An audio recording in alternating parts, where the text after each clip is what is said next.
तर नरेंद्र मोदी, अमित शहा आणि राहुल गांधींच्या सभा आतापर्यंत कोणत्या मतदारसंघात झाल्यात आणि कोणत्या मतदारसंघात होणार आहेत पाहणार आहोत ग्राफिक्सच्या माध्यमातून।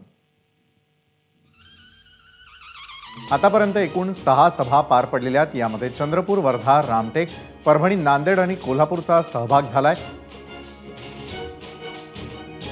तर एकूणच मोदींच्या झालेल्या सभा महाराष्ट्रातल्या आजपर्यंतच्या एकूण 6 आहेत त्या आपण समजून घेतल्या।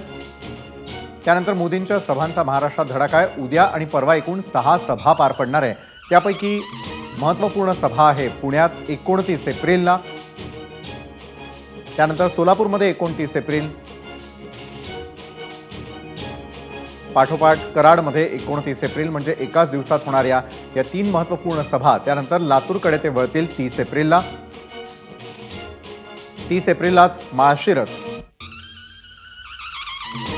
आणि धाराशिवमध्ये 30 एप्रिलला, म्हणजे तब्बल 2 दिवसात एकूण 6 सभांचा धडाका मोदींच्या सभांचा महाराष्ट्रात असेल। पाठोपाठ अमित शहांनी आतापर्यंत 3 सभा घेतलेल्या आहेत। त्यामध्ये नांदेड, अमरावती आणि भंडारा या ठिकाणच्या सभा पार पडल्यात।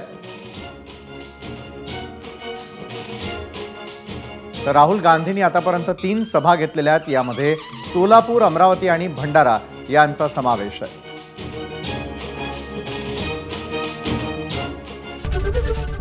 एबीपी माझा, उघडा डोळे बघा नीट।